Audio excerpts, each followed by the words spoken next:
Hello, welcome back to Thrive Yoga Fit Transformational Coaching. This is Erin.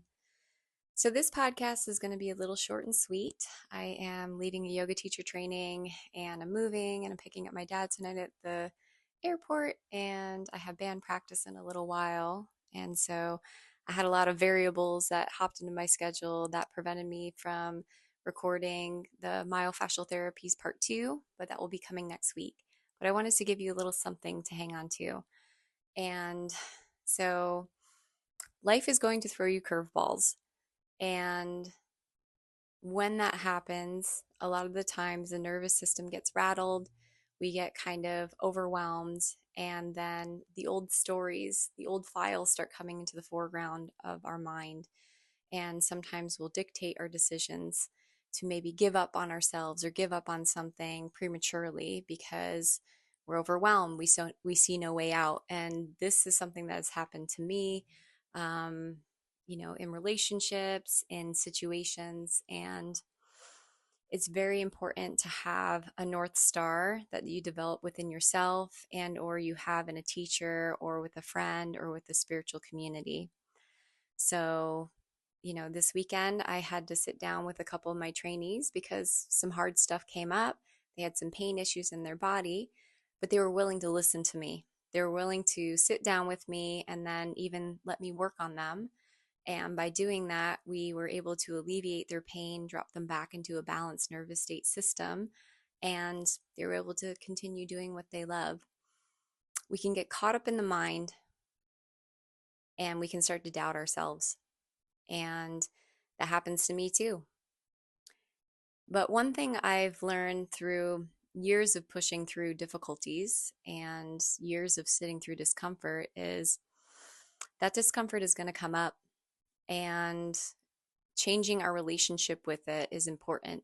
Having that sacred pause to be able to take a step back and reflect and maybe reach out to somebody for advice or check in with ourselves and just see why we're making a decision, what space we're in.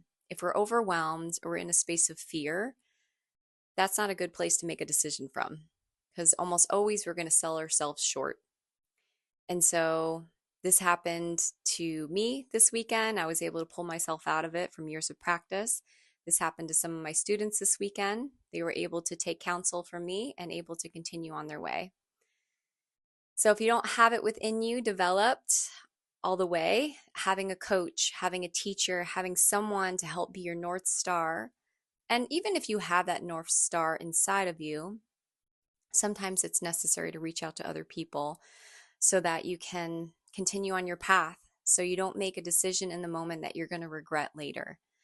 So often we give up on ourselves too soon. So often we sell ourselves short. So often we don't see the wholeness and fullness of what we're capable of. And again, that's why it's so important to have strong teachers in our corner, people that are not going to feed into our BS stories. And so we can learn to work through these things, work through the discomfort. And so part of that is the relationship that we have with ourselves, with our emotions, with our impulses. And so today's podcast is just short and sweet, just telling you, if you are in that space of fear, of overwhelm, using some tools sometimes on yourself can do it. If you don't have those tools fully developed or you're so overwhelmed to where those tools disappear, reach out for help. Reach out for help from a coach, from a teacher, go to a meditation class, maybe get your mind clear so that you don't sell yourself short, so that you keep on going. And so that when you wake up the next day, you're like, wow, I'm so glad that I pushed through that. So that was my week this week, and I wanted to share it with you. I've been doing this podcast for 12 years, and sometimes it's imperfect, but here I am, and I wanted to give you a little something to show up for. So thank you for showing up. I showed up for you too. This is a short and sweet one, and I will be back with you next week. Have a great week. Namaste.